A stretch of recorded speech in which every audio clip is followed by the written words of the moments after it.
All right, so I'm just going to check that the stream started and everything looks good. And yeah, welcome. We're going to be doing a late night coding session. The idea is to do some machine learning coding. So software development for machine learning. How are we going to do that? We are going to be looking at something called Tinygrad. So the idea of Tinygrad is a machine learning library inspired by micrograd.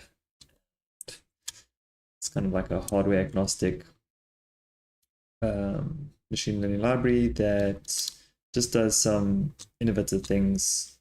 The aesthetic is minimalist, composable, easy to change. I mean, what it's done is it's taken PyTorch, which is like hundreds of thousands of lines of code, and tried to create a framework that's a couple thousand lines of code. So that has a lot of advantages. It's the way I like to think about it, it's resetting the technical debt of all machine learning software libraries so that we can progress faster and accelerate even more towards a brighter future. So it helps to reset the tech stack every now and then. And Tinygrad is an inspiring library with which to do that. And I think a lot of people are interested in it because of this idea of having a very few lines of code allows people to feel like they can be part of the journey. It's not that difficult, just join in the ride and develop stuff. That's at the heart of probably the most amount of economic value gain that we'll see in the next 10 years. It's machine learning. So who wouldn't want to be at the software development side of that? And there's a hardware component to Tiny Corp that's doing Tinygrad as well, so it's kind of interesting. So anyway, they've got these docs here.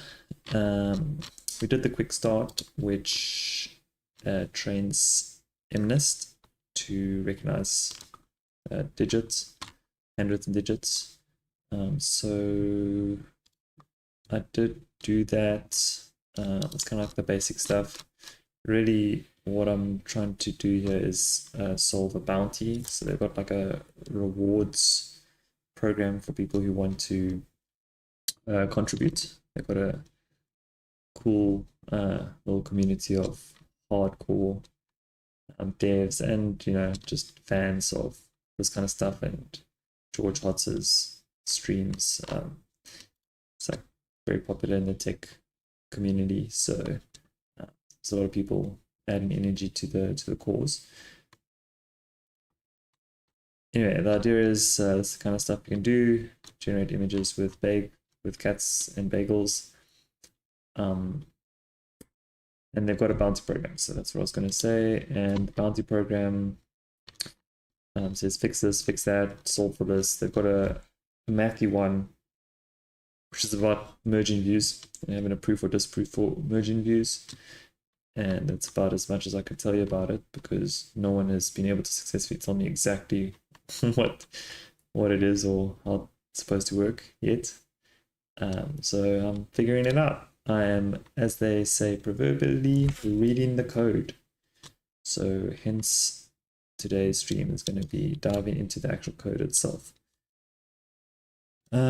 So I tried very hard to figure out the stuff without having to read the code explicitly, because I thought there's concepts that you could solve just with the mathematics behind it. Turns out that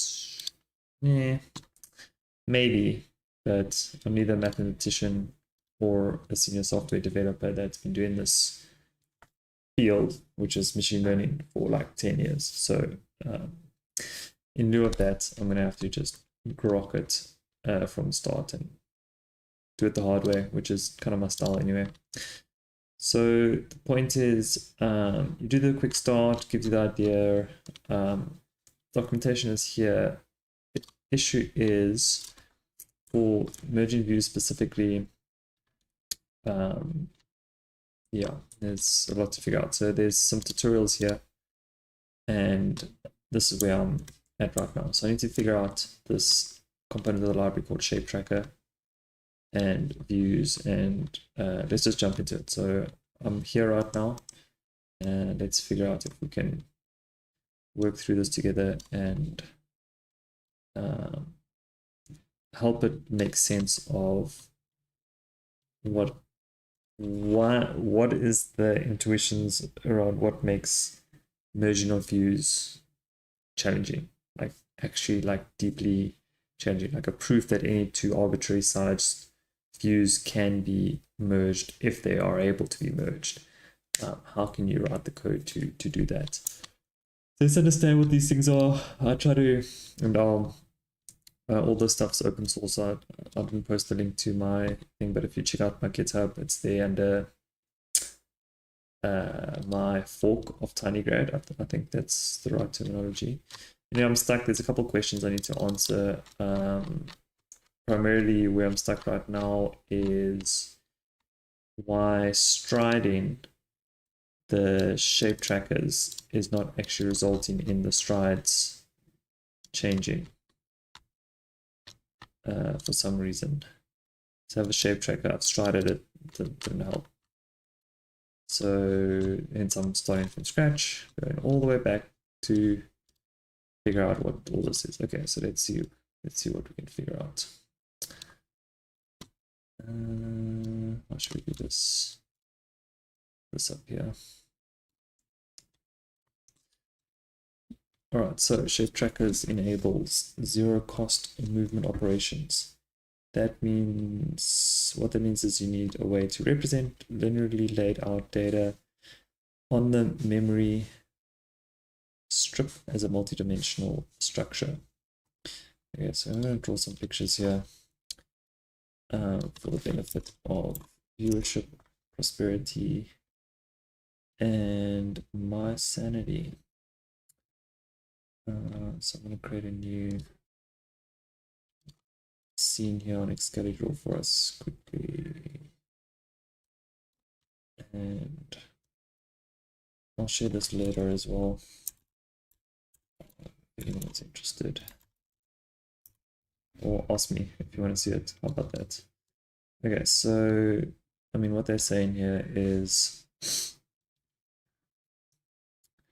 you need a way to represent linearly laid out data on the memory strip as a multi-dimensional data structure. Okay, so this is your memory strip. Start with that. I'll make it red. So the idea is this memory strip has got addresses, and this is how memory looks in memory. This is okay, and now you need a way to represent a multi-dimensional array in this. And a multi-dimensional array is going to be something like this. Let's make it green, whatever.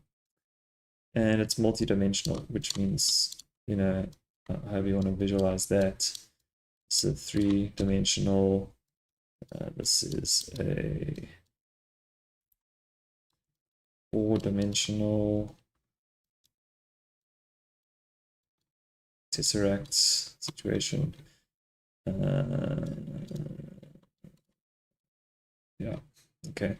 So then you just like go more and more from there, whichever dimensions you want. But obviously you've got a 1D, 2D,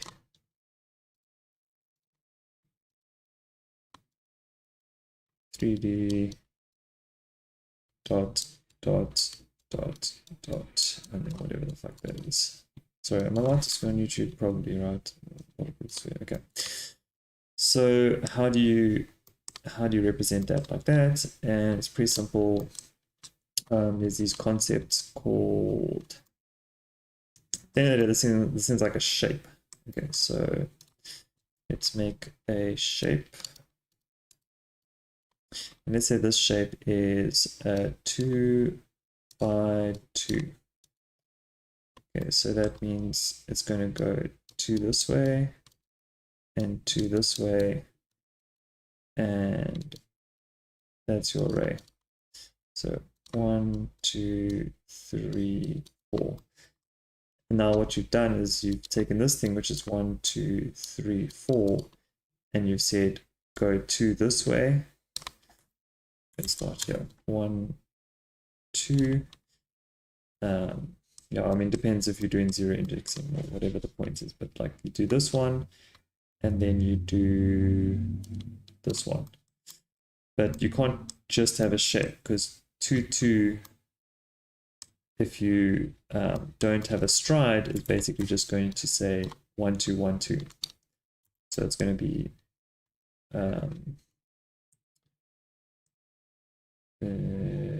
yeah, it's going to be 1, 2, 1, 2, whatever, 1, 2, I guess. I don't know, whatever this is. But in machine learning, what you also have is not just a shape, you have something called a stride. And then a stride is in each dimension, how many times are you going in a specific direction. So if this stride is a, let's say maybe like a 3, 1 stride, then basically what that means is if you want to go in this direction, you stride 3 times, and if you want to go in this direction, you stride once. Okay, what does it mean? So if you're traveling down a row, okay, and this is row first, so if you're traveling down a row, you have to move 3 places to take the next row number. So here's the first one, then you go 1, 2, 3, here's the next one. Okay, so what that means is it's going to go like this: 1, 4, based on how this is laid out here. So that's if you want to go column, sorry, we're doing column first. We're doing row first. Okay, 1, 4.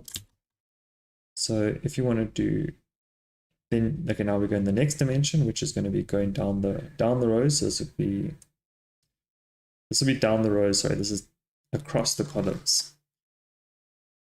See why this thing gets tricky? It's like basic stuff, but then like you get all the things confused and you have to understand all the stuff, and then it's like complicated, and then when you speak to mathematicians, they don't do this, and then they don't know what to do, and then they have to like understand it, but then once you understand it, it's simple, and then you ask people for help and they're like, you're a noob, get out of here. Anyway, so that's where we are. All right, so stride 3, 1, then we go 1 here, which means when you go in this dimension, you just go 1. So it's going to be 1, 1, whatever. So in this case, it's going to be 1, 1. Then we go from there. This is going to be 1, 1, 2, 3, 1, 2, 3. So if it's 1, 1, you go like that. And now you go in the row again. So from the row, you take 2. So if you start at 2, you have to go 1, 2, 3. So this will be 5. I forgot that right. Yeah, it makes sense, because if you start here at 4, you stride 1 to go down. That's how you figure out what's going on. So if you want to travel from any point right, you have to jump 3 steps. If you want to go from any point down, you have to jump 1 step. So that's how strides work. I'll leave the arrows there. Okay. So you just say like, okay, the column, I'm on this row and the address is 1. I want to take the next row down from that. So you stride 1. Okay. Now I'm here. I want to take the column next to me's number. So you have to go from here. You have to go 1, 2, 3. Okay, so this is how you can basically have a single line of a linearly laid out view in memory and actually end up having arrays, multi-dimensional arrays, which is just determined by the shape and the stride. Now the issue comes in when these things become higher dimensional. So okay, easy for 2D. For 3D now you also have to consider the case where you're traveling down the z-axis for each one of those dimensions, And for the high dimensional case, you need to basically have a stride in every single dimension. So the more angles of your shape, in other words, the more dims you have, dimensions, the more strides you have. So each dim has a stride. Okay, now you also have something called an offset. And an offset just allows you to, let's say you've got like all of this complicated stuff for the first 2 dimensions. Then you take your offset here, and now you can have like other whatever numbers you want, and just say all your z-axis numbers start here at offset 6, whatever it is. So with an offset of, let's say 0, 0, 6, so 6 in the z dimension now means that every stride you take has to start on 6. So if the stride in the z dimension is 0, your offset means you're not going to start 1, 2, 3 over here, you're going to start from here. So again, this is just a requirement in order to fit more and more dimensions into your linear memory layout. Finally, the last, which is like a very complicated, potentially complicated thing, especially when it comes to the maths of actually trying to solve this as a proof, is this thing called a mask. And then the mask is okay, there's different types of masks. So you have different types, but the way that it's done here is a slice mask. So a slice mask basically says you have a start and you have an end of your array. Let's make a different color. So let's say this is your start and this is your end. And that mask is going to be all that matters.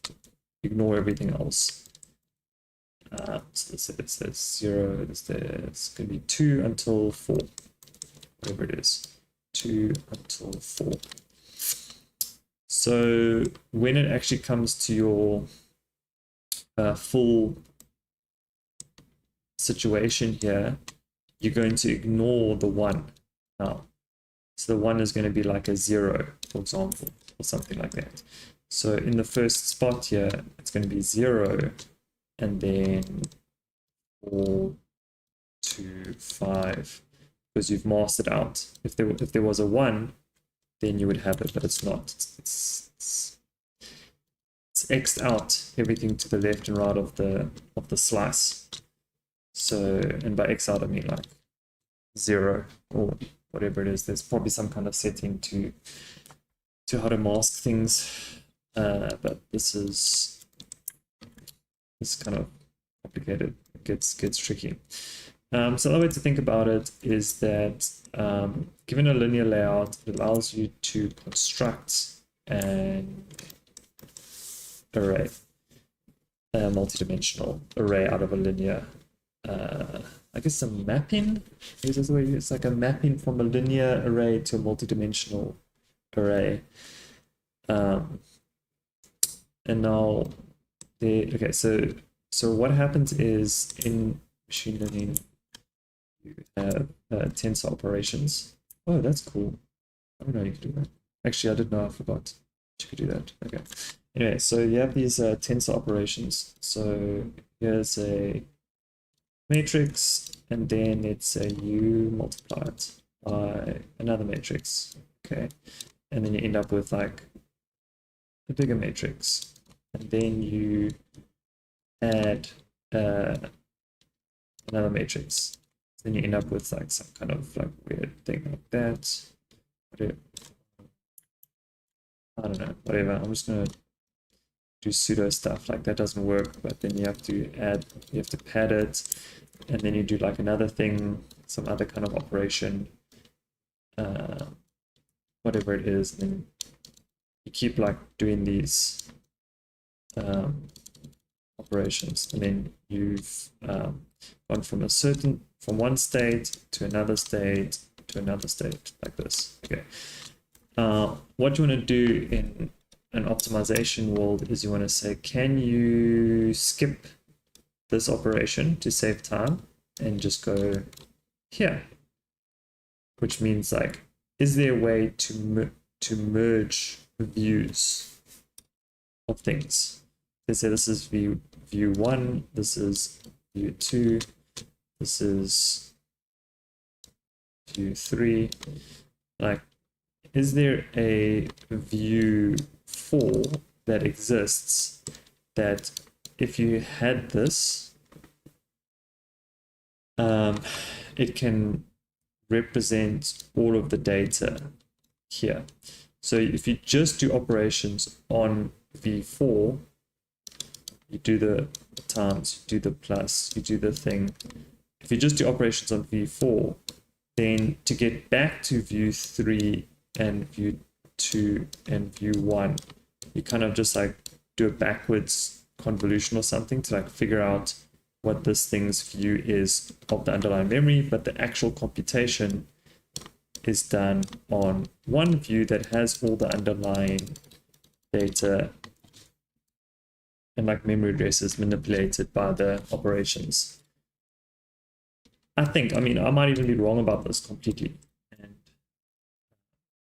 so far, this is the way I've explained it to people, and no one said I'm wrong, so let's figure that out. Anyway, that's the theory. Okay, that's the theory. That's what I understand so far. Let's figure out if I'm accurate about that. I mean, this is the optimization side. Sounds right.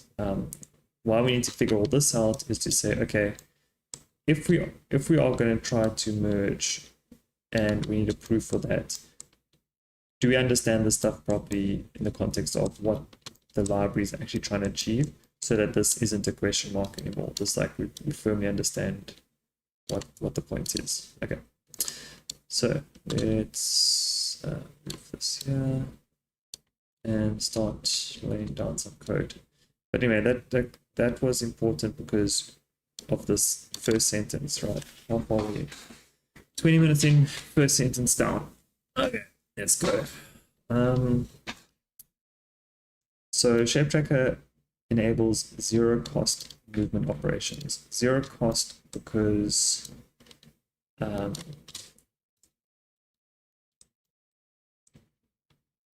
if this is your memory, you don't need to make a copy of the memory and do additional manipulations. You just have your memory here. You track the different views of the memory. So let's say this memory layout, let's say this view had a shape there. Now you have a second view, and they say that second view does something like that. And then the third view maybe cuts that off and does something like this. Whatever it is, the point is that you don't have to change the memory at all. You don't have to have copies. You just have the same memory and you have views on that same underlying memory. So it's that's what zero cost movement operations are. That's the idea. It's the idea behind it. So you track the shapes over time in one object. What this means is you need a way to represent linearly laid out data on the memory strip as a multi-dimensional structure, which we've discussed, and also that if you have to reshape a huge tensor, the underlying data that's in the memory doesn't have to be changed. Okay, we discussed that as well. So if you reshape, so in other words, like this is like a 2x2 shape. Let's say you make it a 4x1 or a 1x4. So let's say you reshape, which is a kind of an operation. Then it's going to do this. Right, 1, 2, 3, 4, whatever it is. So this just becomes that with the reshape. And now, why change the underlying data? You're just changing these parameters. These are kind of like the params of the machine learning of the tensor, of the multidimensional tensor, which technically is a hypermatrix, not actually a tensor, apparently, according to the mathematicians. So yeah, so just change the parameters to have your view work on this reshaped object. All right, it's only the information on how to access that data that changes. Exactly, so these parameters adjust how the data is accessed in linearly laid out memory. So that's where you get your zero cost movement operations from.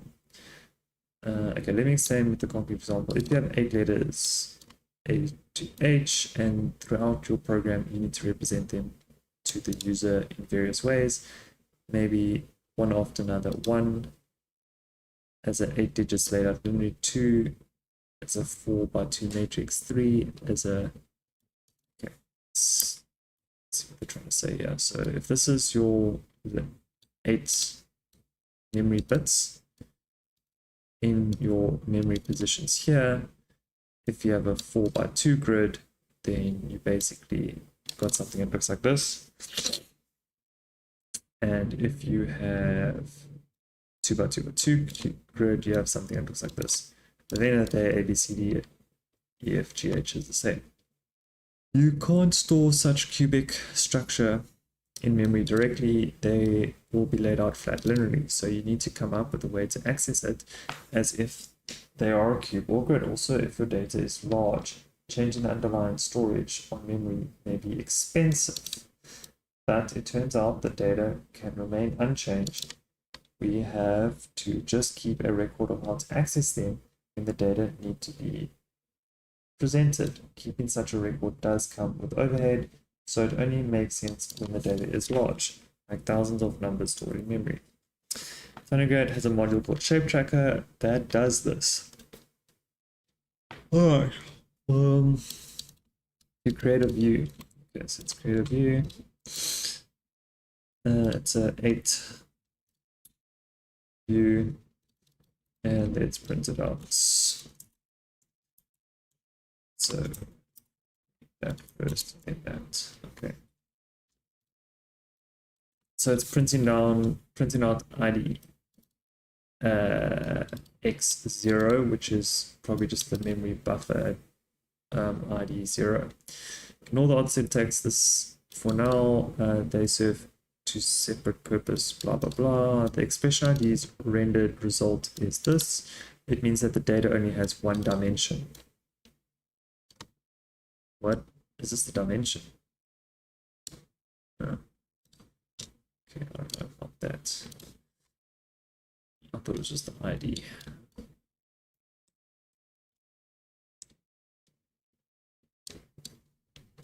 I'm gonna leave this here for people to have something to stare at while I'm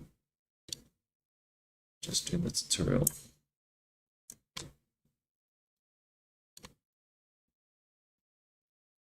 That's some profundity going. All right.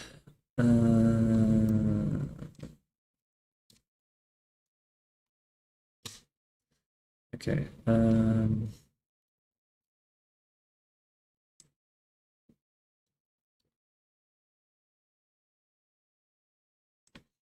So ignore the odd syntax for now.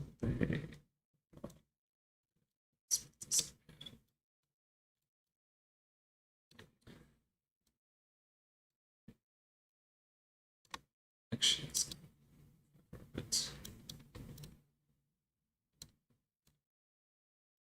Try to change my registry to make these things less than 2 pixels wide. And I might have ended up making them even skinnier than it's supposed to be by default for Windows. If anyone knows any, even got this Power Toys thing. It's pretty cool. Windows, highly recommend. It doesn't have a way to make the thing wider for grabbing the Windows. So I'm very keen to learn if anyone knows it. I do have this thing though. Hold on, let's test it out. Wow, look at that. That's cool. Doesn't make it wider, but it makes it stay on top. Okay, so now question. What's next here? Okay, so this guy is saying that this is the dimension. Means that the data only has one dimension and you access the data as is. If you want to access the third element, you just index into it directly.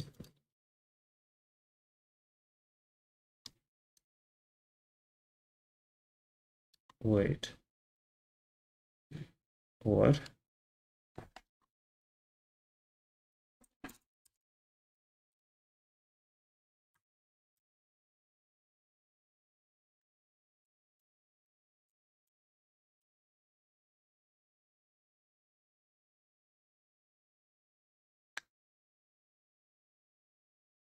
Okay.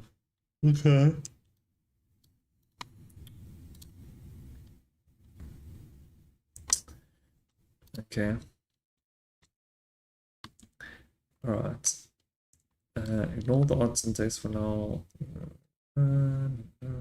It means the data has only one dimension, and you access the data as it. If you want to access third element, you just index it directly data 3. Really? No, this is just a list, and accessing third element, it's simply just, oh, really?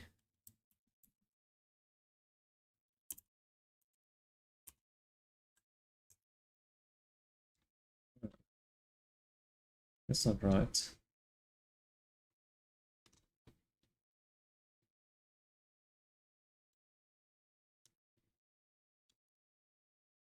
Void. This makes zero sense. What are they saying?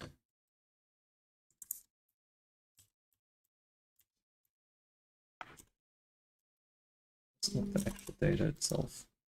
Okay, so they want, so if there's a reshape, okay, so it's going from a 8 linear 8 things over here. So let's draw a picture to follow along. So let's say we've got a linear map here with 8. So okay, and it doesn't, okay, so they're saying there's A, B, C here, A, B, C. Let's do this. A, B, C, D, E, F, G, H. Okay.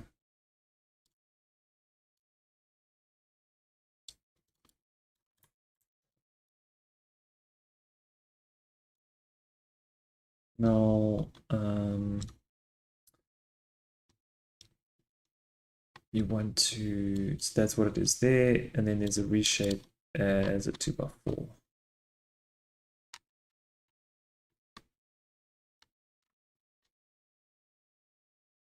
Get the accessing instruction. Window. How?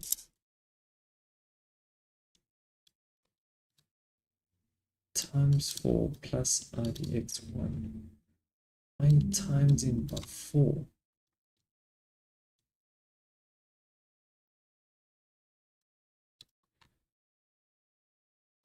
Oh.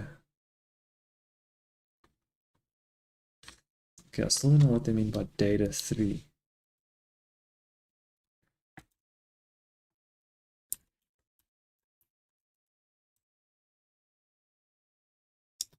Has that not changed it? Is that how freaking notebooks work? So,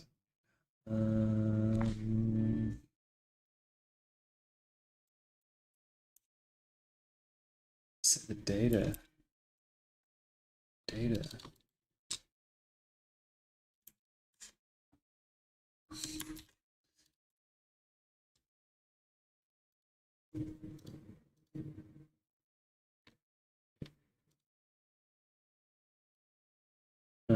What do I mean data?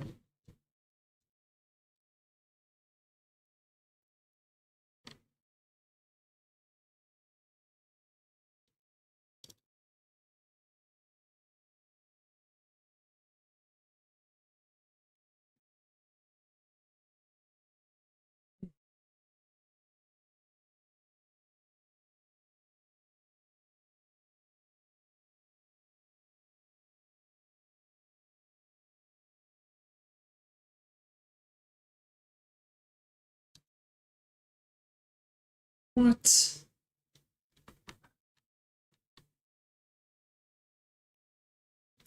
Data? Did I miss something in one of the previous tutorials?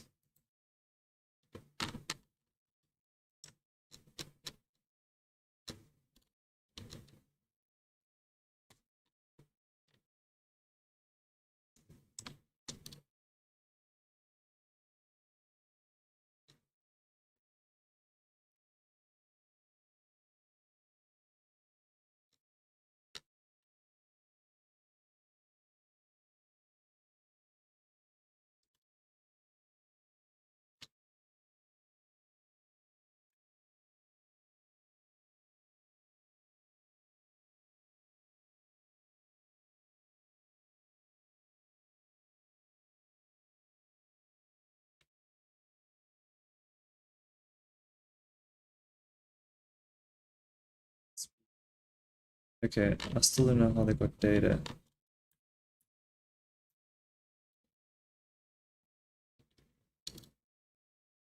What? Wait a minute. What is this? No, this can't be right. This isn't even the tensor. Oh, here it is. So you've got the tensor print val alt I dot item. What's val?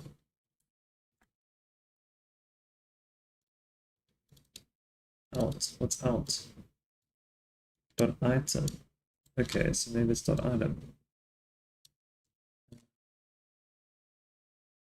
Item? It's item in shape tracker? Huh? I don't know if that works.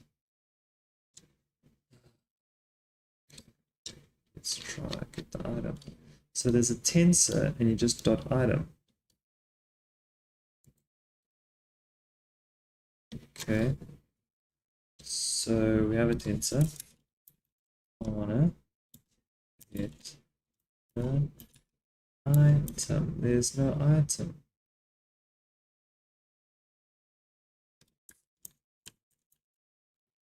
So we have to take. Oh, these are shape trackers. They're not tensors. Uh, uh, okay. Item. Okay. I'll get something. What?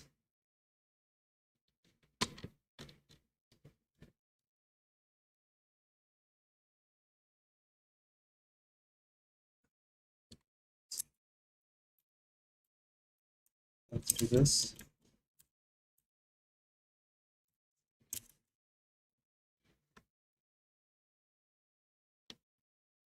I'm supposed to do this.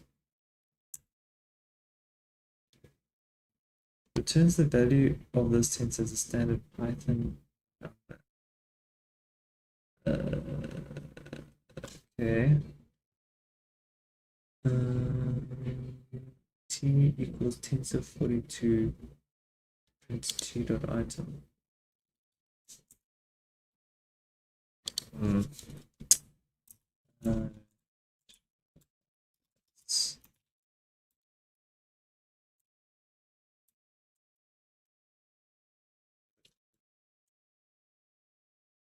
Let's say this.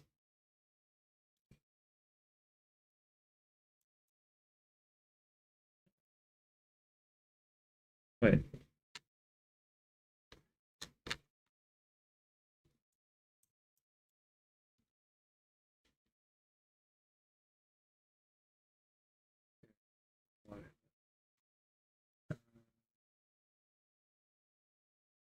This is the graph, so you can see the operation, how you got to get to 42. Interesting. All right, so now what the F? So how can you get the item here, but you can't get the item here?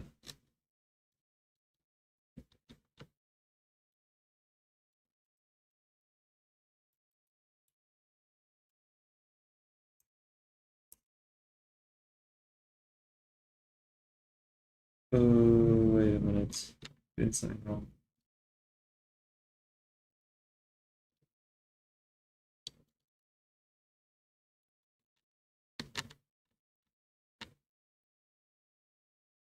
Here's my arrange thing. I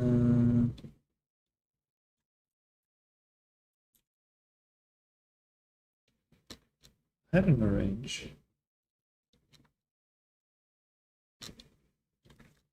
What I did.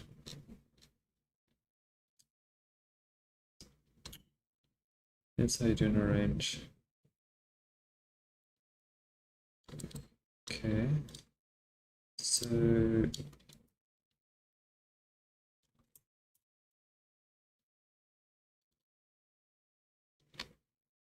what's going on here?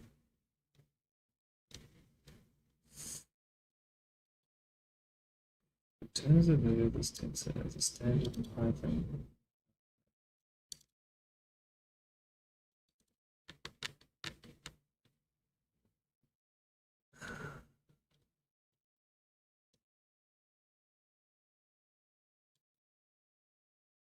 No. If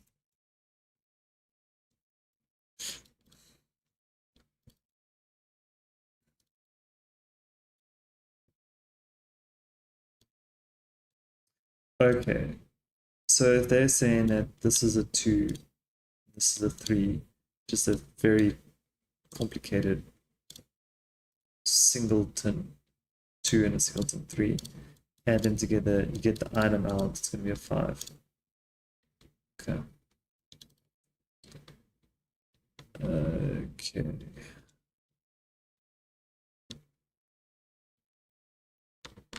Okay, I get that part. Still still don't understand what they mean here about data.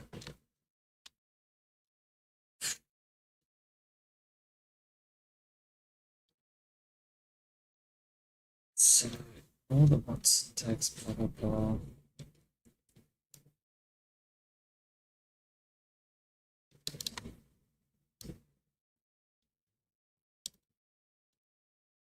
Just index directly into data 3.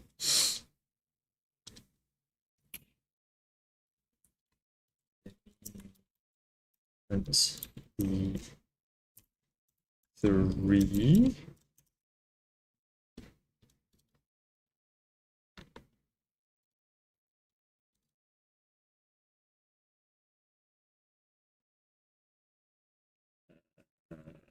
dot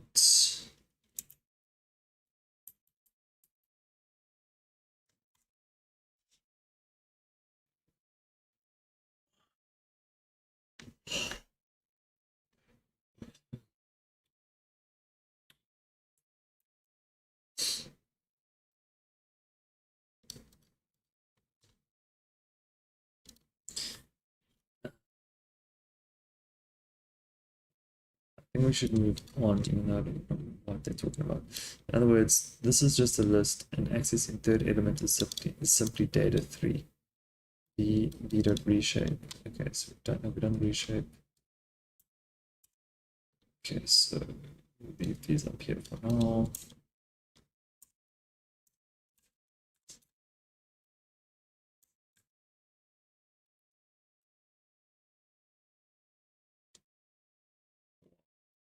Sucks. It would suck. Okay, so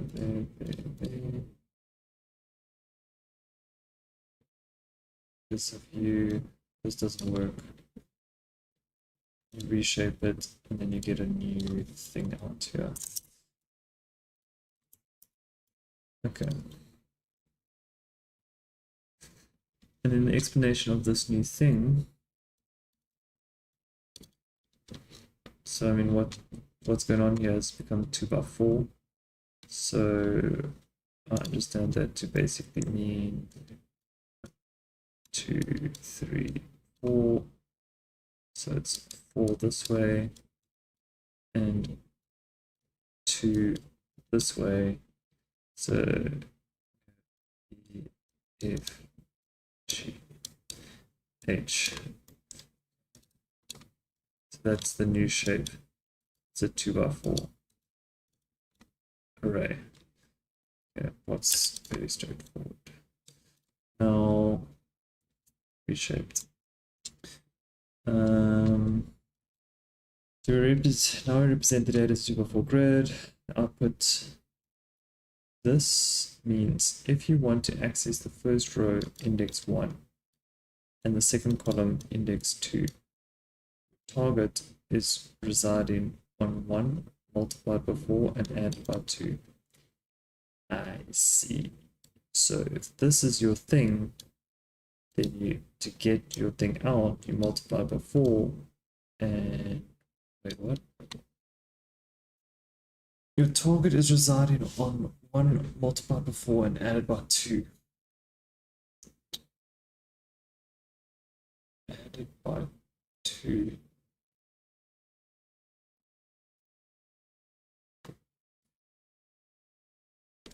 ID 1, ID 2, ID 1, ID 2. Okay. Still don't know what this means, but okay, so this is ID1, ID2, or IDX1, IDX2. Okay, so whatever, so the target is residing on 1, this. If you want to access the first row, index 1. And second column, index 2, index IDX. The target is residing on 1 multiplied by 4 and added by 2. Okay, so if you, so column 1, row 2, it's going to be 1 times 4 to 6, plus 2, 6. So the 6th letter is F. Yeah. 2, 3. So it's 1 times 4, so it's 1, 2, 3, 4, and then 1, 2. And 6th letter is F. Now we can make sense of the output letter.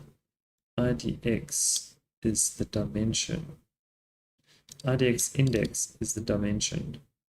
And the suffixed number indicates which dimension it is.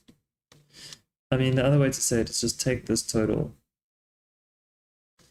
and count it up here. So if this is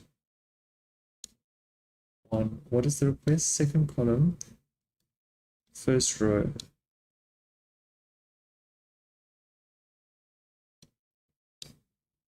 Target is residing on 1. Target.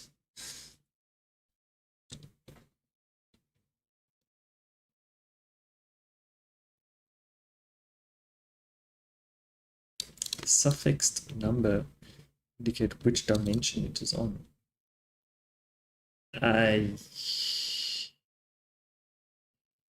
Yeah, I don't know. In other words, if your data is accessed as grid 1, 2 in the program, then it will find the element in memory data 1 times 4 plus 2, 1, 2. Oh, okay. So in other words, using this grid notation, how do we get where it is in memory?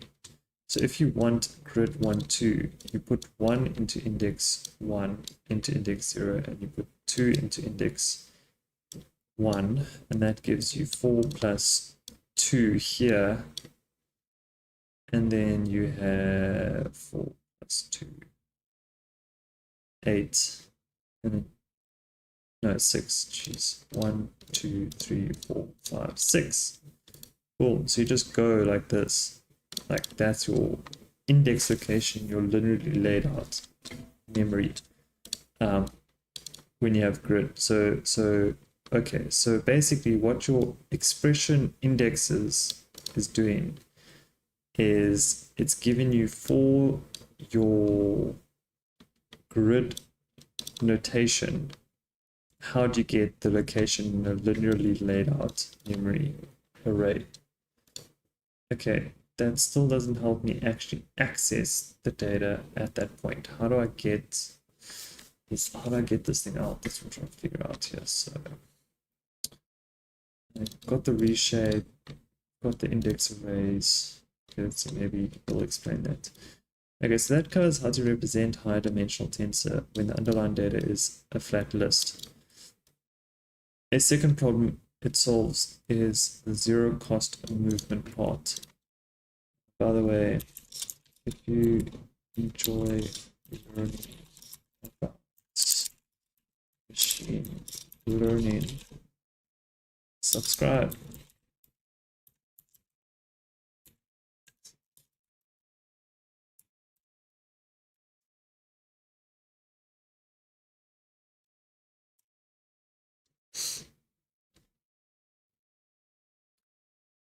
Okay. Enjoy learning about learning.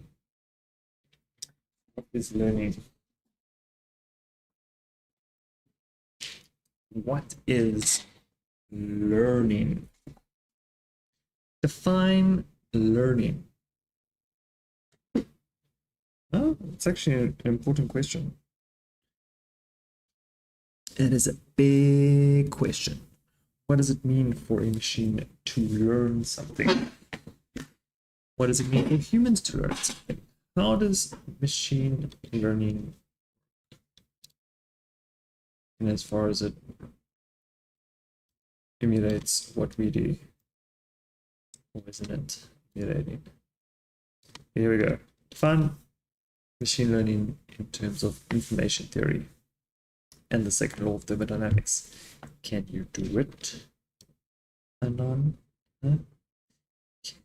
Do it. I just realized my face was blocking our cool diagrams down here. Sorry. Okay. Tesseract. Back. All right. Face is fine.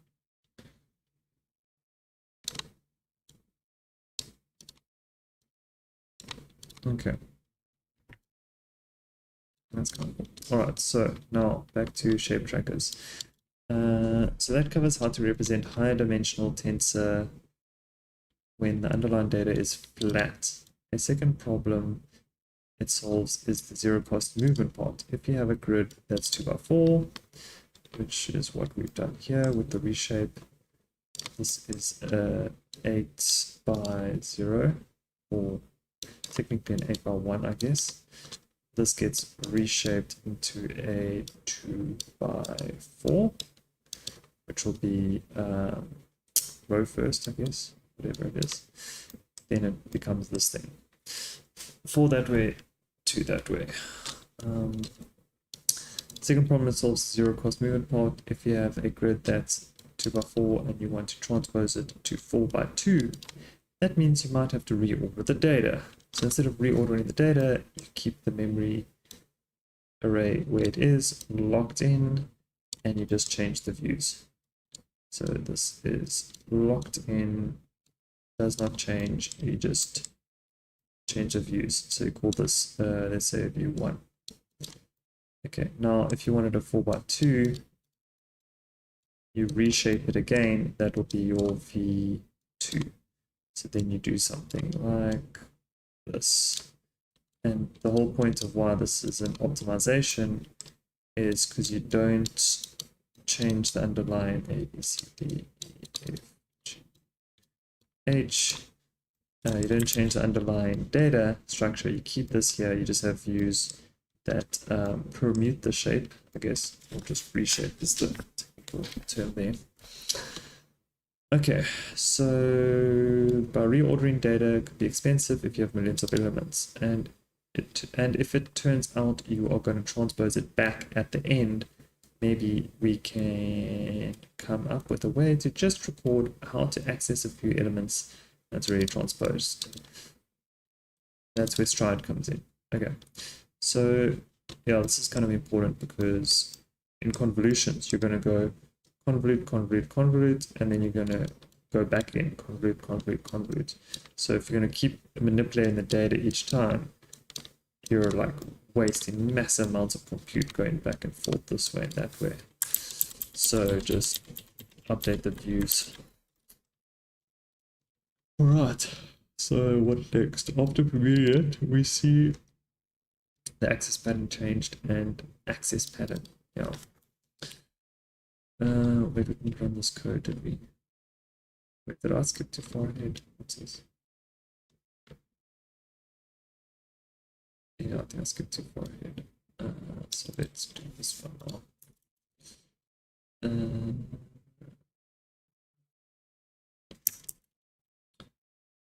Is it?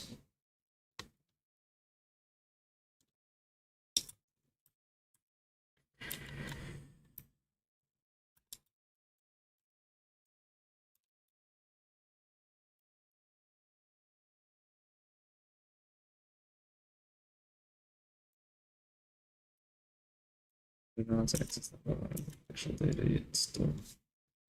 So we'll leave that up here and let's just this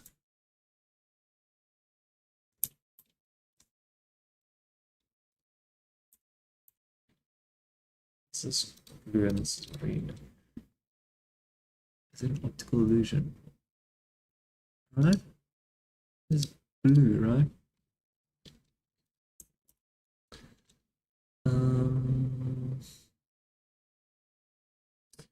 I wonder if I can do something like this.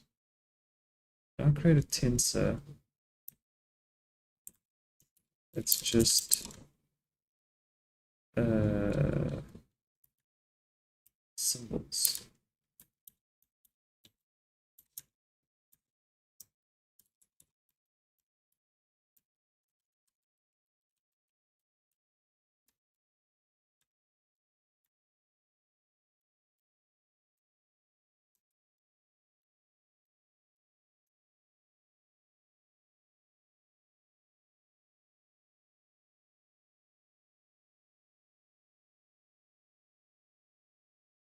Here's data now.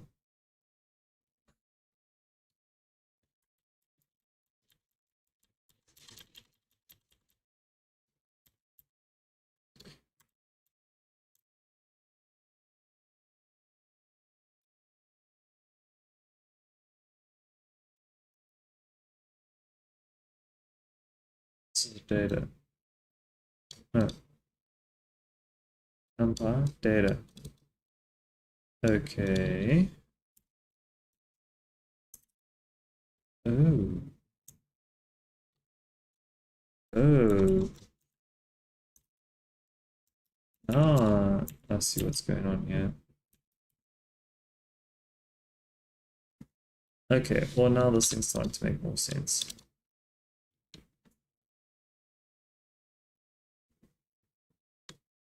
Now it's starting to make sense.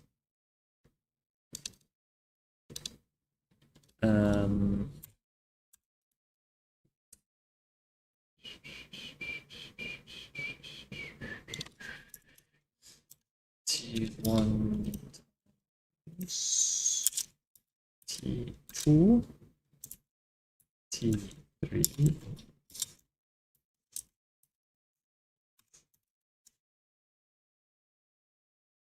Interesting. Okay.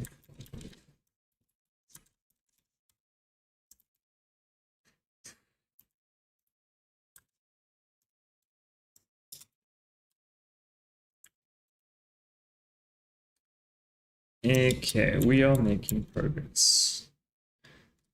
Figured out what they mean by this data thing now.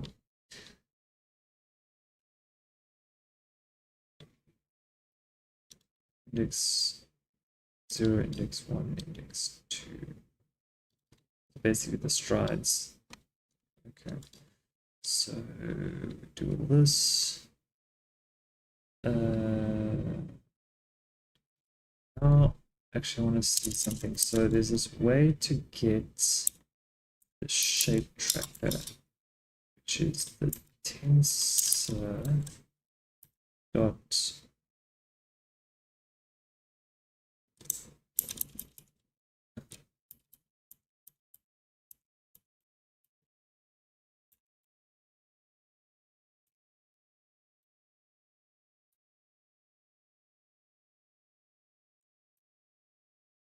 data.st.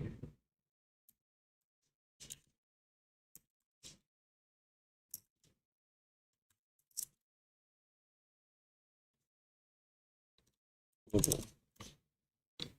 It's just the shape tracker over here. So shape tracker is just this thing, which is one view right now. And then you can, but it's got the shape, it's got the strides, set, which we discussed, mask, which we discussed, and this thing contiguous. Contiguous just means is this thing laid out next to or not next to the next thing that you want to lay out. And this is contiguous. Does it like continue from like one from the other? Is there a continuous situation playing out there? Is the way to think about it. Maybe. I do not know. Might be. We'll find out shortly. Alright. Not a bit too dark. Is that better? Too bad. Protecting my eyes. Dark mode. Your eyes. By the way, I recommend this gum. Simply Gum. They're not a sponsor, but they're really cool. It's all natural. No sugar, no artificial phthalates. Just gum from a sap of a tree with some cool natural flavors. This one's ginger. I recommend ginger. Yeah. So back to where we were. We got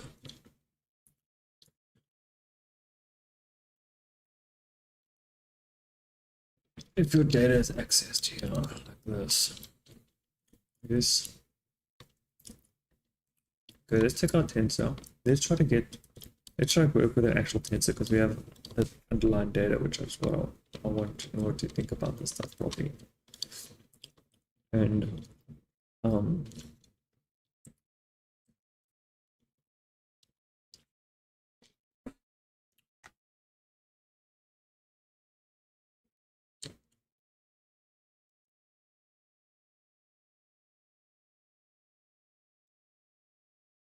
yeah, and then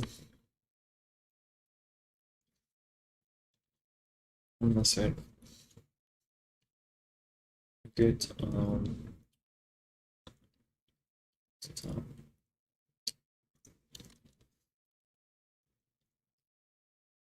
okay, so we want to carry on with this tutorial, but we want to get to this. So let's start with 8. So let's do 8. So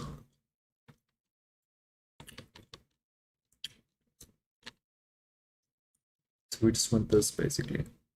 Yeah. Then we want to get the shape tracker.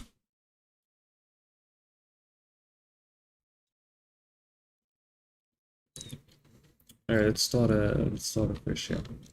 So we have a tensor. It is a tensor with an arrange this.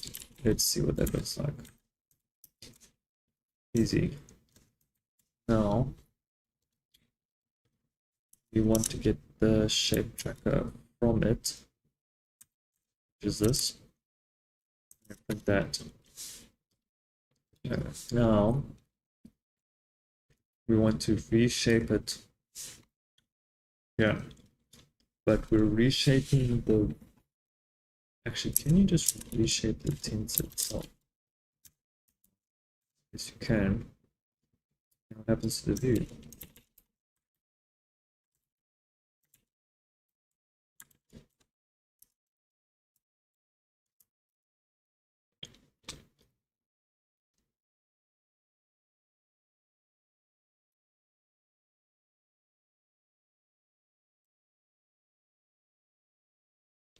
Huh?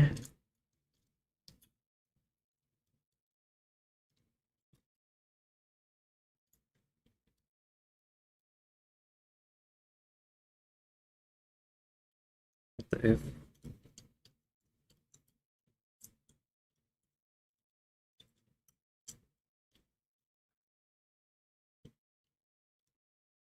Oh.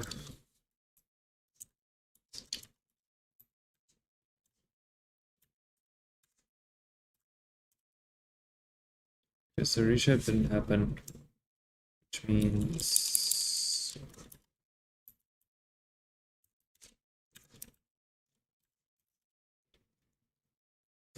okay, this was one of the questions I had. Why does this reshape work? Something is making the reshape be not functional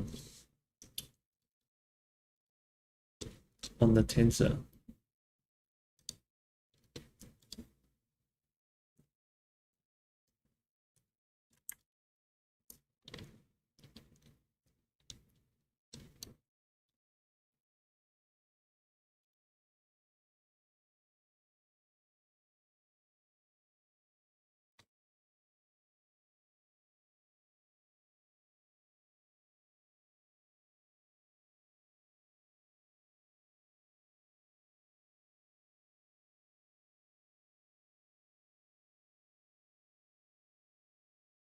I'm doing this wrong.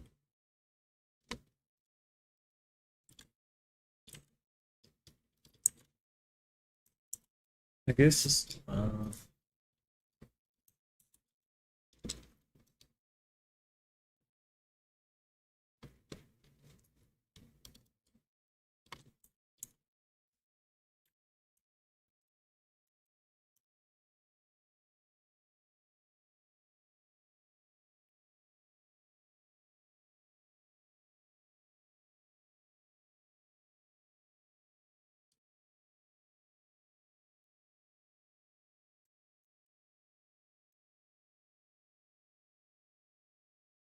what? What?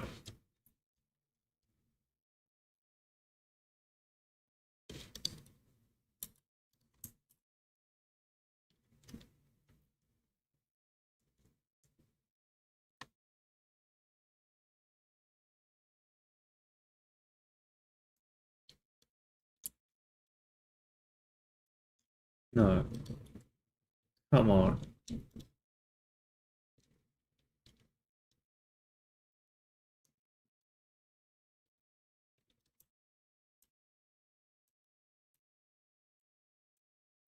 How did that? No, what? Okay, there's something up here with something.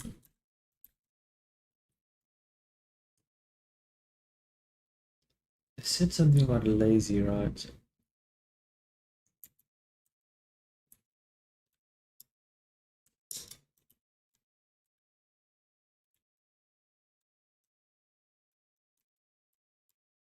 So if it's not evaluated, it's not going to run.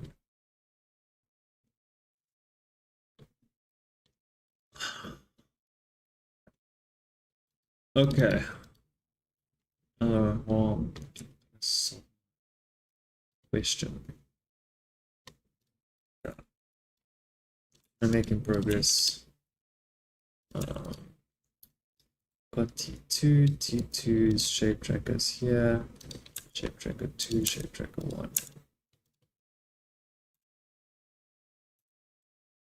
Alright, but wait, no, this is not right. Why did this not error out? What the F? How did this not cause an error?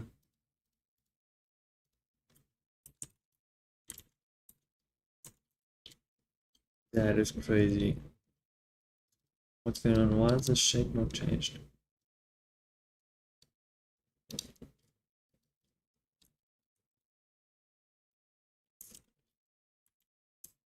That is crazy. Anyway, making progress. So this became a 2 by 4, and the strides are 4 by 1. So to basically go down a column, you skip 4. So you go 1, and you want to go to the next one, you go 1, 2, 3, 4. No, you start at 1, and then you go 1, 2, 3, 4. Take the next one. Start at 1, and then you go 1, 2, 3, 4. take the next one. 1, 2, 3, 4, take the next one. That's how it goes out. So actually the 4, it's the other way around. Yeah, that's there.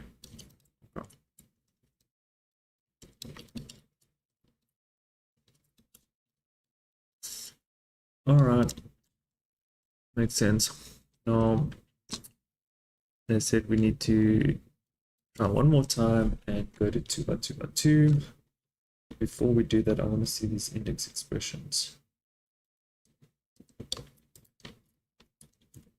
Why is it render instead of render?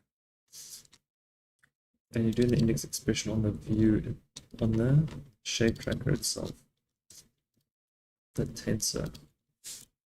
But does this have a index expression? It does. Okay, so what is that?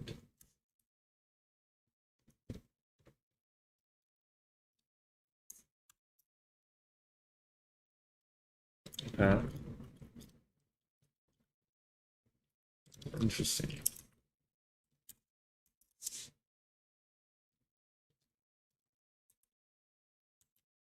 Yeah.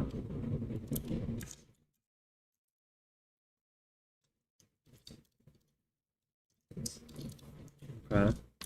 So you take the index expressions. Oh. Okay. Getting there. So there's a variable, then there's a number. Interesting. 0 to 7. I wonder what this variable represents.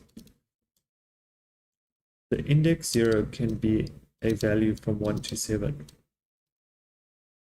I guess that's what it's saying. Okay. And then you render the actual index expression. So after you've reshaped it, what does it look like?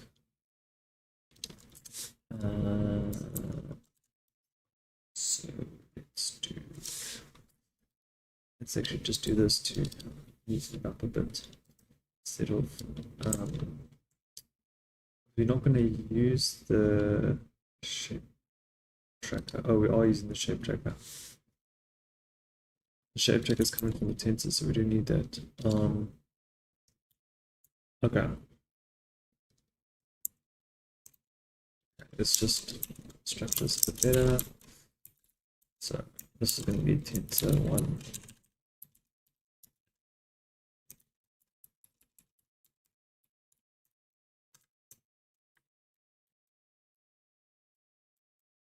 Okay.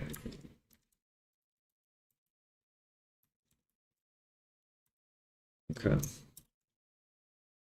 And add some new lines here.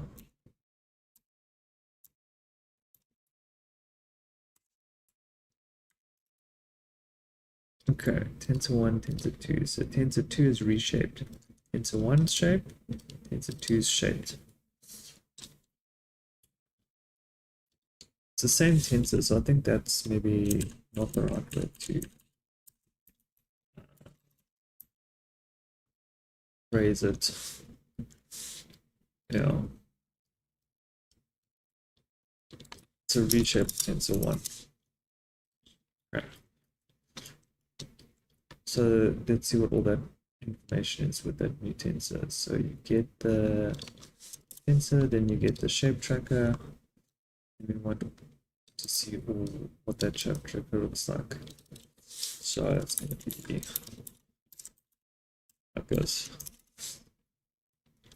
Okay, now we can compare. Shape tracker. Views. Shape is different, strides is different, offset stays the same, there's no mask, it's contiguous. This is what the expression indexes look like. Okay, so it's just a more complicated way to express this. It's a variable with the name index 0 with a value of 0 to 1.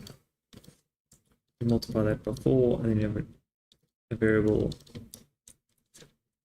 index 1, the value of 0 to 3, blah blah blah, and then num mode 1. So this some kind of setting. But the first part is the actual expression. The first part is expression, num mode is some kind of type or something. Okay, got it. It's a reshape 2 by 4. And now we want to see what this reshape looks like as a 2 by 2 by 2. Man, how does it already know that? Copilots OP.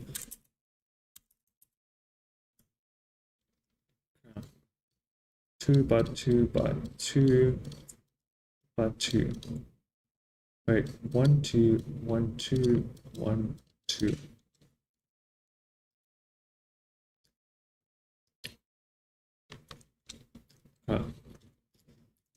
There's your strides. There's your everything else the same, but effectively this represents strides. Okay, what is this called? This is called indexing. Okay, so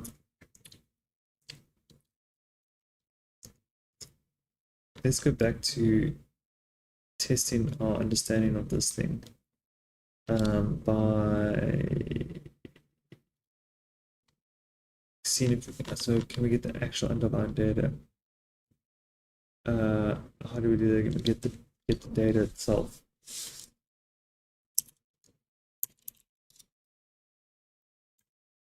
Like that? Yeah. Yeah.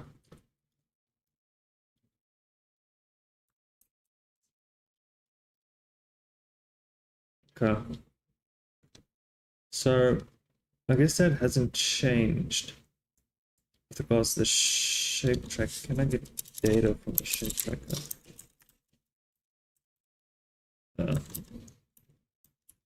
No such thing as data. So the shape tracker is just tracking shape, the current shape. The views change. No, it's one view in the shape tracker. I guess that's what they were talking about, movement ops. So when you do a movement op,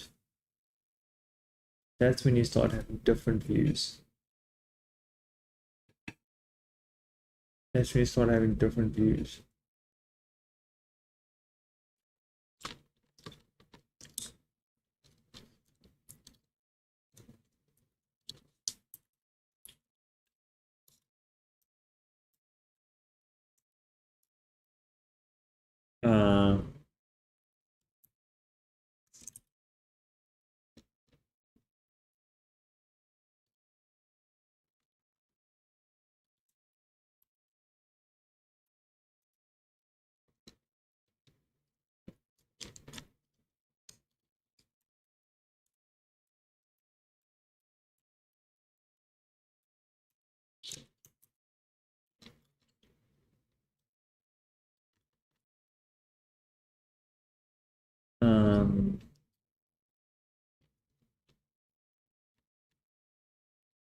This thing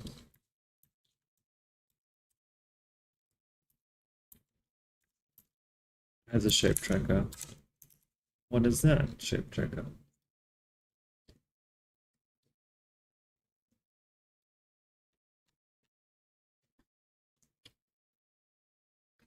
Oh, is this an operation done on it? The shape tracker stays the same.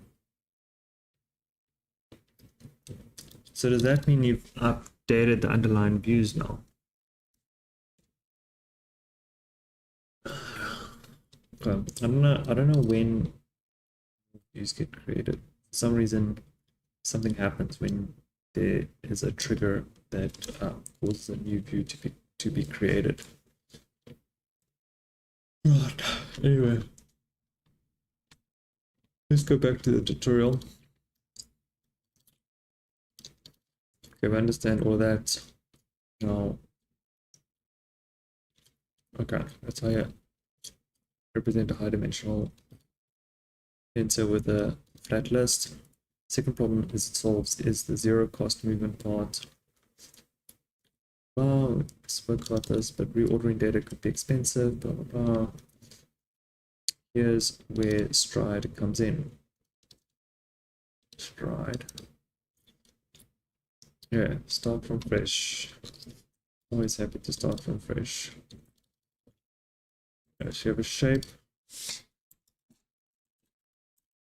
B equals shape tracker shape 2.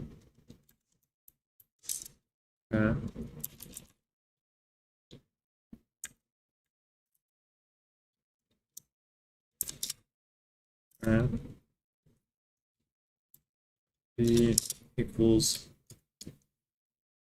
B dot permute.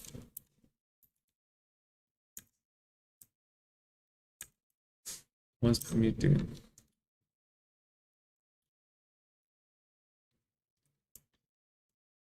This is the syntax for swapping row and column. If we put dimension 1 to position 0 and put dimension 0 to position 1. Okay, so permute is just a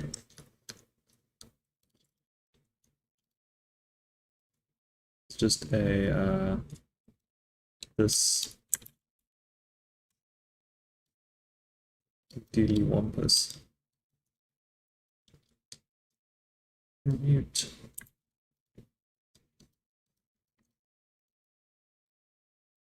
How would anyone want to permute? That seems like such a bad idea. Don't do that. Okay, so let's permute.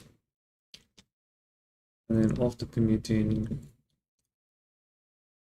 we want to see what happens. What happened? I am so curious.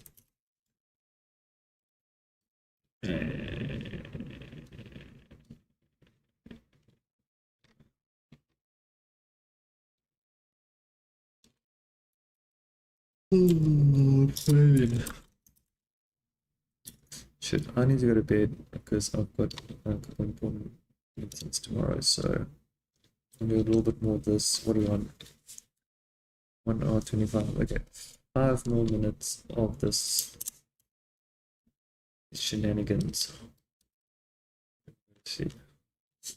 Okay, but I like doing what I was doing because you can actually see how the underlying data moves around. So let's stick with that. This didn't work. So we're going to take our tensor and let's permute that. Can you permute a tensor? Surely you can do that. Let's do it. And we call this tensor2. And let's print what tensor2 looks like. And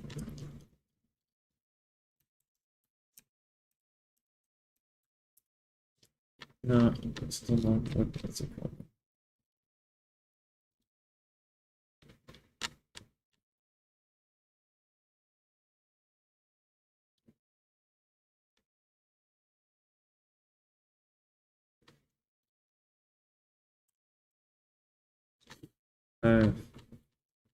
What the F? What's the problem? 1 is out of range.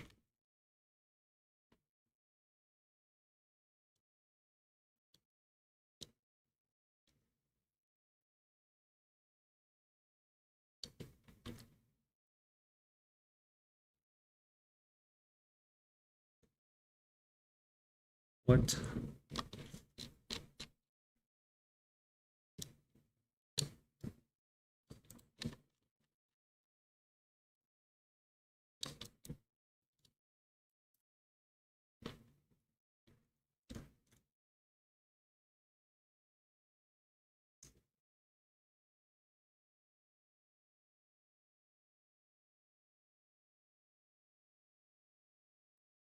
Only out of there's only one dimension. Take tensor 2. That should work.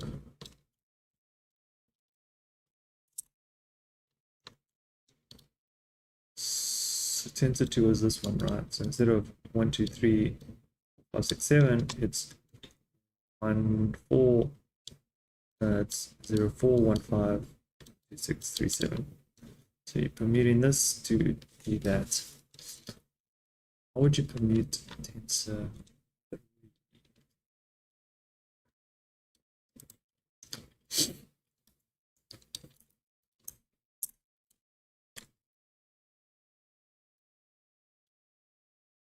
Yeah, guess you can't. You have to do something like this.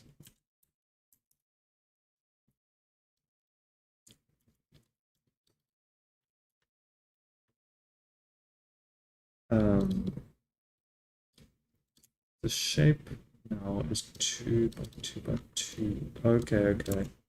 Sorry. It worked.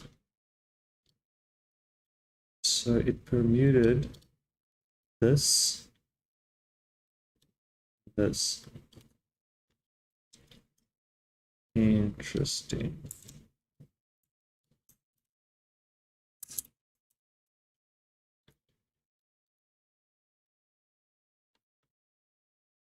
You have to swap all of them around with each other, basically.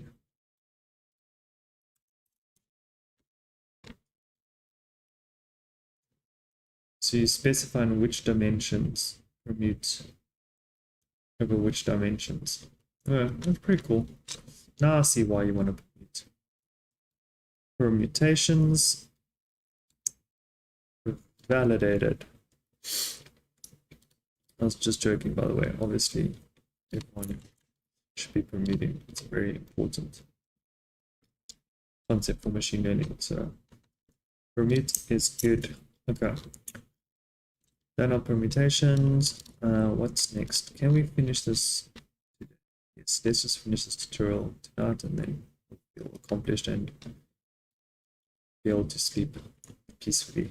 All right. So after permuting, you'll see the axis pattern has changed. How has the axis pattern changed? Let's find out. So the axis pattern is now same shape, but the strides have changed. Well, what do you know? This corresponds to how the permutations happened, because we said 2 goes to 0, 1 stays at 1, and 0 goes to 2. So basically these two things flip around, and hey, what do you know? That's exactly what happened. Oh yeah, it's starting to make sense now. Like, you literally have to do this stuff for it to make sense, I think.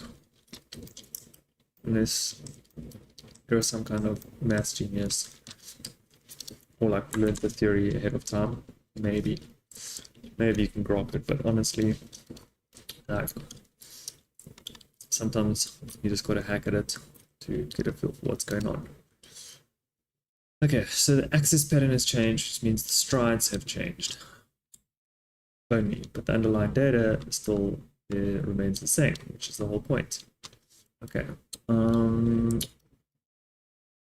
so that's that. That's they just explaining how this got transposed. That's fine, we understand that. You can try out many more examples, such as expand, shrink, etc. Okay, so there's a bunch of different things you can do, which is in the Tinygrad documentation. In fact, I've got it here. No, these are the how to create tensor. But here's the stuff you can do.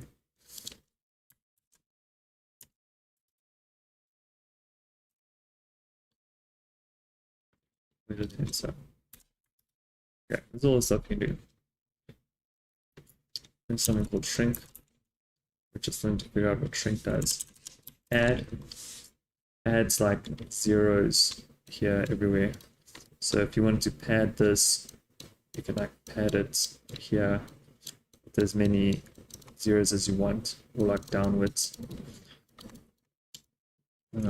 So that's a pad.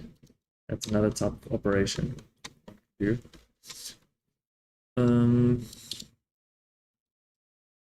Expand, shrink, yeah, bunch of stuff. Yeah. What we did was just permute, but you can do other stuff. Okay, next I want to recover how this works internally. Okay, nearly done. Let's see if we can figure that out. So you have a shape. We've got our shapes. You reshape and you reshape. Okay.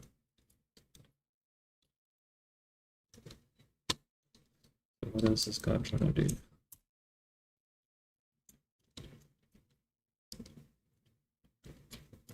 Doesn't matter, you're just reshaping things, okay? It has views attributes. It contains a list of view objects. The view object stores info on how to access data. For example, if you do this. Oh wait, I don't know that this function existed.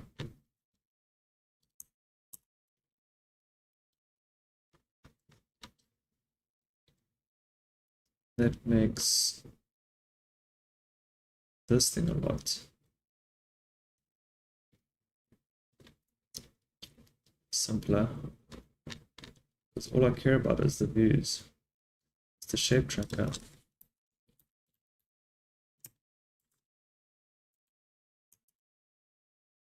I want to see the views. That's what I care about.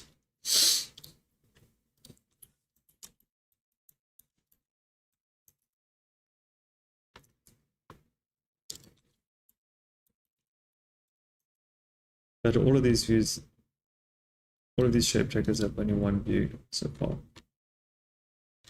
Only.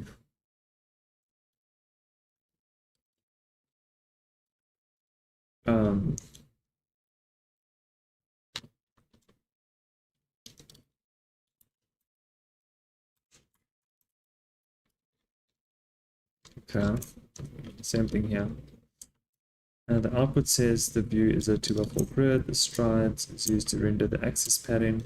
That's a stride, basically determines the axis pattern, meaning the data will be stored with this. This is the index, the expression index.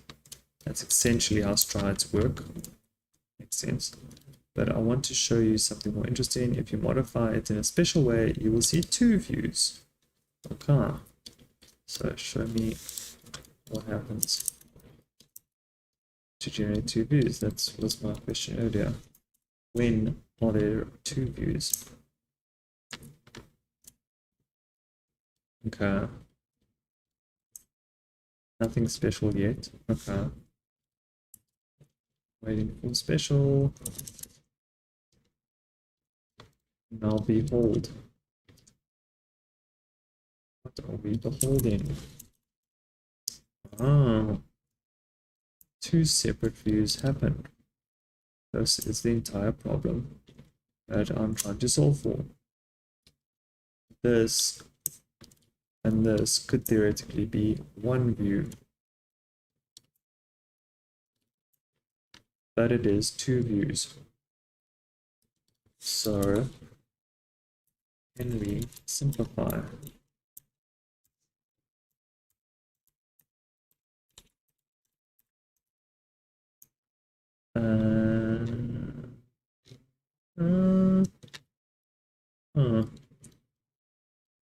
Yes, if it isn't working, or you can't merge them. Maybe.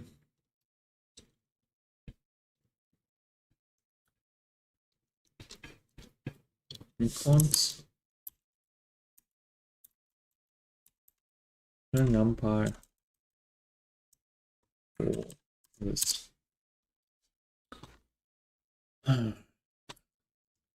Okay, so basically it's generating two views.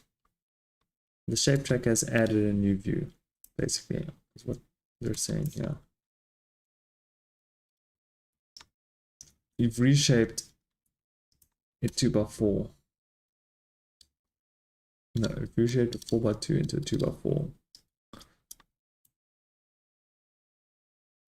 Why did this reshape not cause a problem? I think it's because you went from linear into this, and you went from that into that. So theoretically,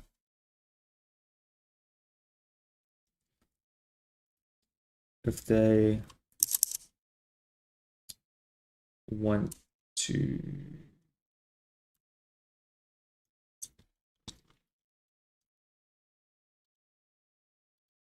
so if you reshape this again, but you do something crazy, that's when it becomes complicated.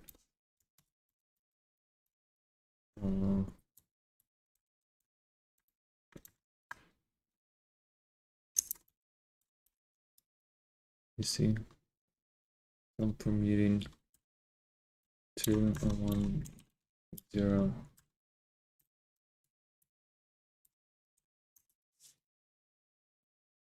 And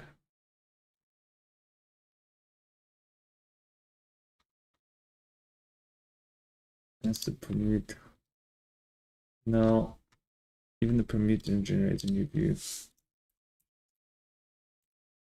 What we want is fifth tensor, which reshapes this thing in a way that creates multiple views.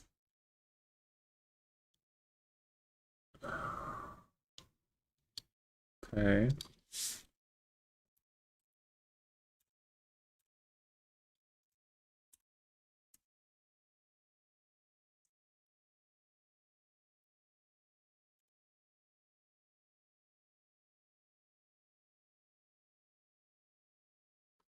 Okay.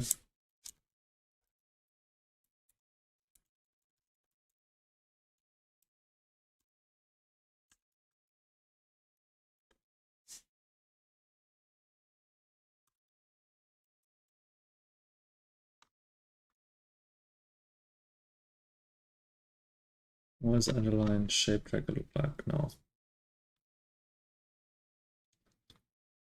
That's the question. So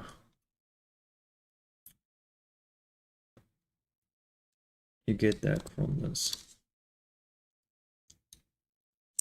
Or just to save time, just say t5 dot lazy dot shape tracker dot views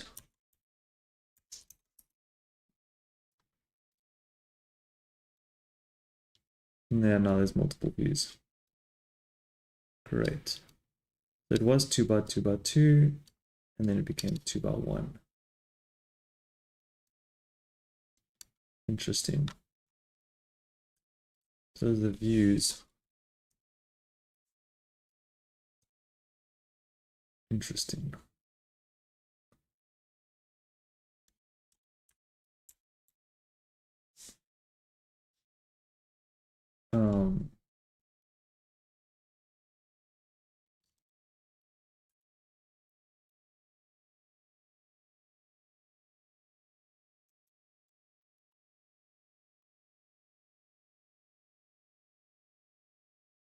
I'm going to just neaten this up a bit quickly for next time.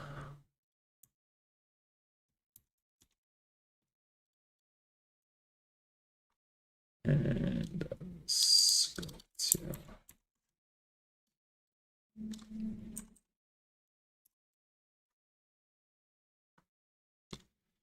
Okay. Hopefully it's starting to make sense now. And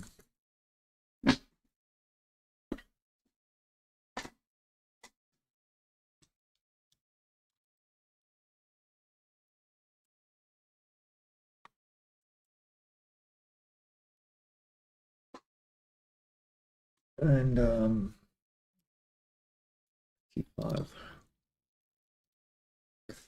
So what we wanted to see was this stuff as well. We don't need to see this. It's not really giving us a lot of information. It's a bit too verbose. So render makes sense.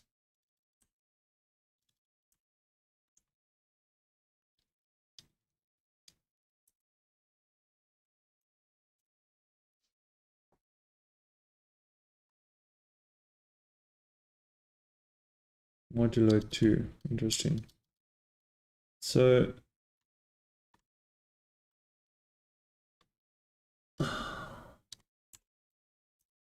is this each view? Wait, what? No, it's the num mode. Whatever.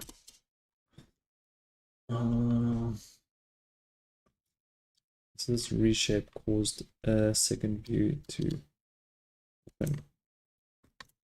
Okay. We notice that after permute and reshape, there are two views. Having two views means the two are not compatible. Such compatibility affects downstream optimization. Now, if you examine the shape trackers commonly accessed property like shape and strides, you see that it is just getting the information from its last view. And that is the end of this note. So let's see what that looks like. So print dot contiguous.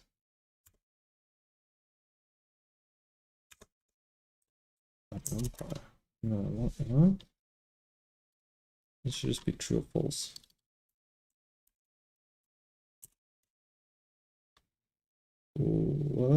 What is this? Dot contiguous. Why would contiguous be a function?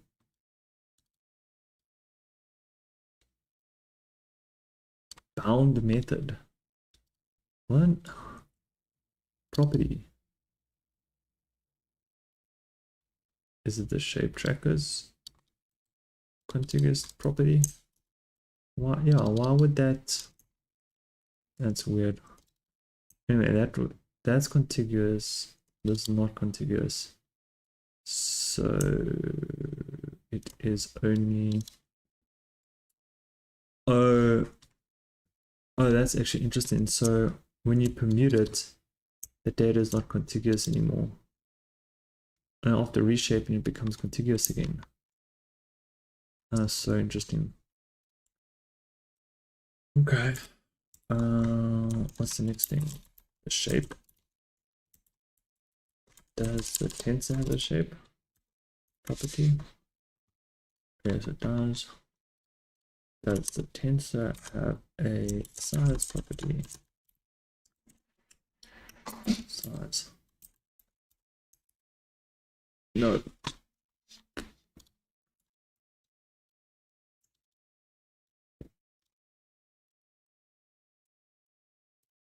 Okay. It makes sense. Okay, success. That was fun.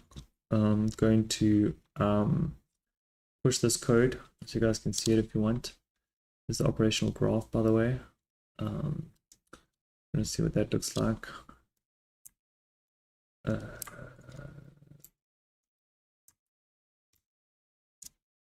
Wait, I had this special little. Yeah. I'll post this link as well to the Excalibur. Should I? You don't need to.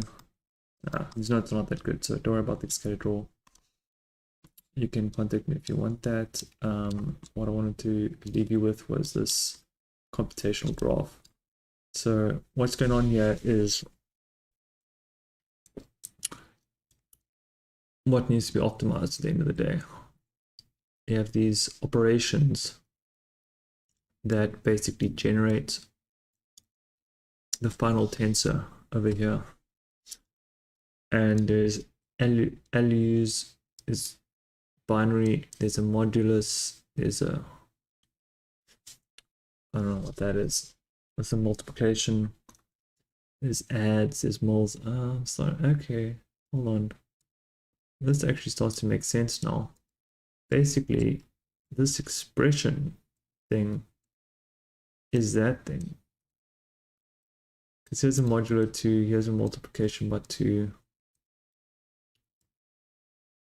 That's why you have to do the code. That's why you have to hack at it to actually figure out what the hell is going on. So here's a 2, here's a 4. This 2 is going in here and it's saying mod 2. The mod becomes multiplied here. There should be another 2 somewhere.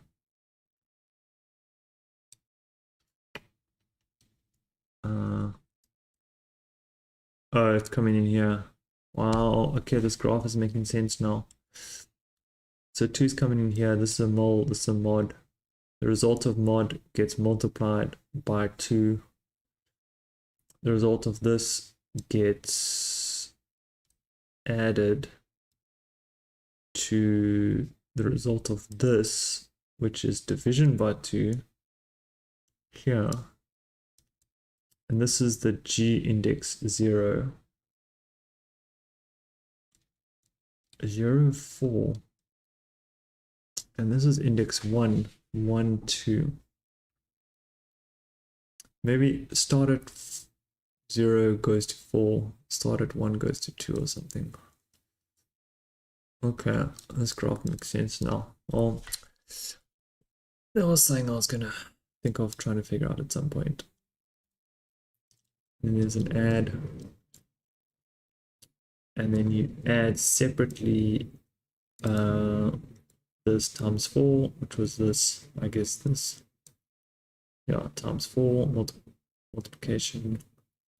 Oh no, multiplication of this times 4 here. And that result comes in here, and you add those two together. This addition here. Then you load this. I don't know what this is.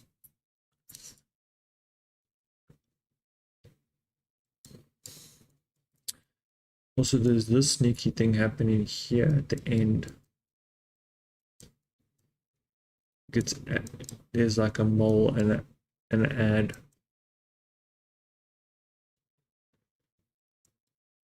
That comes here at the end. You load this thing, and you do this thing here. Okay, there's a computational graph. So that's how you do it. Okay. So yeah, hopefully that was educational for somebody. And yeah, fun. Definitely gonna continue this. Doing the stream helped me concentrate and actually structure my learning. So if you guys are interested in continuing to learn with me, then subscribe, and see you on the next one.